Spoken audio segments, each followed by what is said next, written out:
So evil is a lack of goodness. It is goodness spoiled. You could have good without evil, but you can't have evil without good. And so evil was not a direct creation of God. It was the result of humans exercising their freedom. So if it was the free will of human beings that actually caused evil, then I think it's reasonable to ask, why didn't God just create a world where moral freedom didn't exist in the first place? That way, evil and suffering wouldn't exist either. God could have made a world without evil by just taking away our free will to do it. It would have been very easy for him to just simply say, well, I'm going to make you all marionettes and we'll pull the strings and everybody prays 5 or 6 times a day and everybody does right. But God wanted a race of tested individuals who choose to love him. And you cannot love someone unless you have the choice to not love him. The sort of love that humans can give to one another and to God is something which depends on them being able to do it from the bottom of their heart without being forced. As soon as it's forced, it's not love anymore. And so it was a good thing for God to create creatures with freedom, because that opened up the possibility that they could actually express genuine love not only to him but to one another in intimate relationship.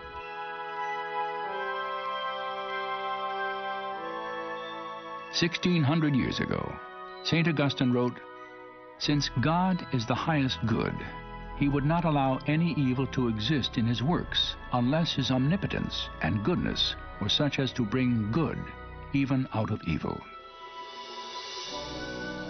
Theologians and scholars have long pondered and debated this question.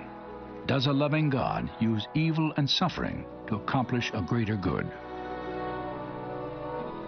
I don't know why suffering can't be compatible with God's love.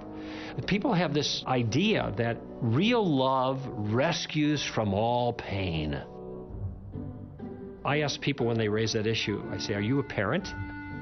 Do you have children? Do you feel that your love for your children requires you to rescue them from every bit of pain? Have you never let them struggle through a difficult thing on purpose for a good reason? Of course there's an impulse to rescue our kids. We don't want them to suffer egregiously. But there are times when we know that it's appropriate to let them suffer in the circumstances for their own good, because a greater good is in view. And we have clues in our own lives. I think almost all of us can look back at some suffering in our past life and say, while I was in this, I didn't understand why God allowed it. And it was a real threat to my faith. And now that I see that it made me stronger, I do understand it.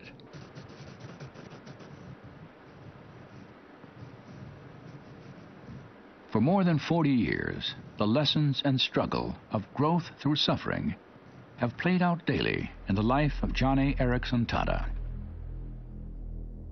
In 1967, Joni, a 17-year-old high school senior, severed her spinal cord in a diving accident, paralyzing her body from the shoulders down.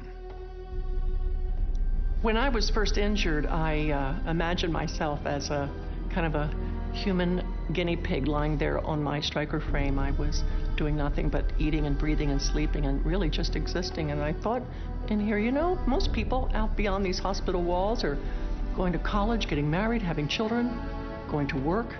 And I'm just lying here sleeping, breathing, eating.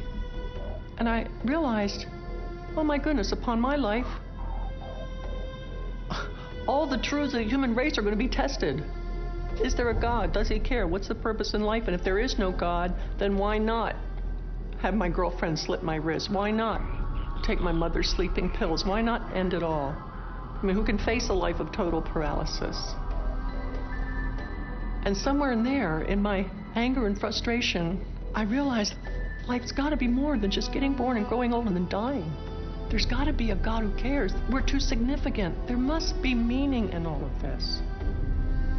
I don't think I would have asked those largely life questions were it not for my suffering.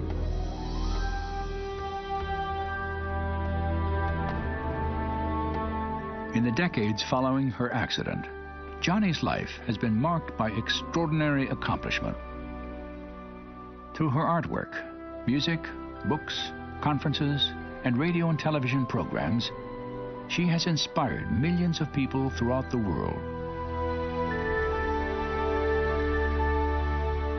In 1979, she founded Joni and Friends, an international ministry that has taken the love and hope of Jesus to the disabled and their families. Through it all, she has intimately known both the pain of suffering and the presence of God. There are a lot of people who think I'm a strong person, and I'm not. I am such a weak person. I wake up in the morning, and honestly, I think, oh Lord, I don't have the strength for this. I am so tired. I am so tired of this paralysis. But when I start to feel overwhelmed, I'll say, oh God, I have no strength for this day, but you do. I have no resources, but you do. May I please have your resources? May I please have your strength? I can do all things through you if you strengthen me. Please let me borrow your smile for the day. And honestly, before the morning has hardly begun, I've already got a perspective on the day. I've already got peace in my heart and a mission to accomplish. And it's because I've been pushed up against God. And God has shown me some deep things about His purpose and Himself that, for me, are so satisfying, so pleasurable. I wouldn't trade the wheelchair for anything.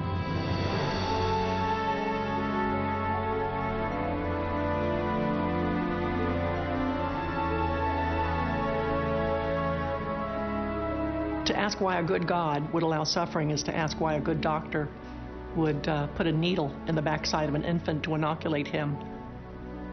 The infant doesn't understand it. All he knows is that it's horribly painful.